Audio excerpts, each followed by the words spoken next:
La première séquence, je vous propose donc comme exercice en perspective frontale à un point de fuite, un labyrinthe. Ça, ce sont des travaux en cours ou des travaux presque finis. Je vous montre un travail terminé. On ne va pas évidemment aller jusque-là, on va simplement mettre en perspective un échiquier que voici, comme ceci.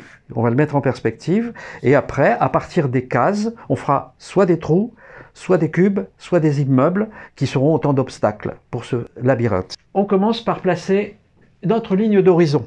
Je vous ai donné des cotes, mais elles se représentaient en fin de session.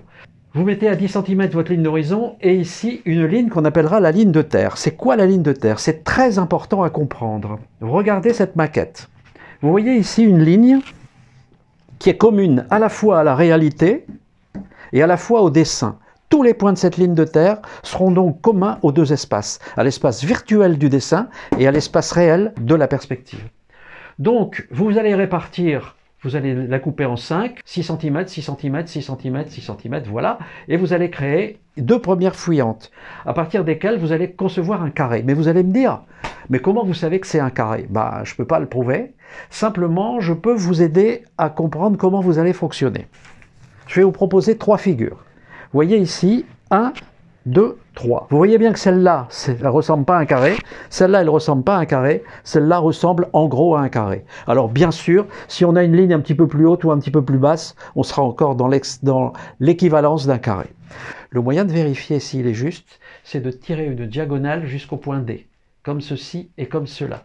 Normalement, ça passe comme ça. D'accord? Voilà. Donc maintenant, on a fait ça. Et donc, on se retrouve avec un premier carré, comme ça, que vous imaginez. Et ensuite, vous allez en faire 5. 1, 2, 3, 4, 5. Et maintenant, il faut faire les carrés arrière. C'est-à-dire que vous ne pouvez pas mesurer avec un double décimètre. Vous êtes obligé de tracer les diagonales comme ceci, de façon à pouvoir organiser l'espace arrière. Ça va vous donner ça. Et finalement, ça. Voilà, au bout du compte, vous avez donc votre échiquier qui est construit. Alors maintenant, on va apprendre à faire des trous, des cubes et des immeubles. À partir de chaque carré de base, si vous voulez faire un trou, vous faites une verticale, vous mettez de l'ombre et vous avez l'illusion du trou. Si vous voulez faire un cube, vous le montez en frontal, vous faites un carré, puisque vous avez le droit, c'est frontal, et vous l'envoyez au point de fuite. Et si vous voulez faire un immeuble, vous voyez, ça monte au-dessus de la ligne d'horizon, mais là, les fuyantes descendent. Donc à partir de là, vous allez pouvoir faire votre propre labyrinthe à partir de ces trois systèmes. Voilà.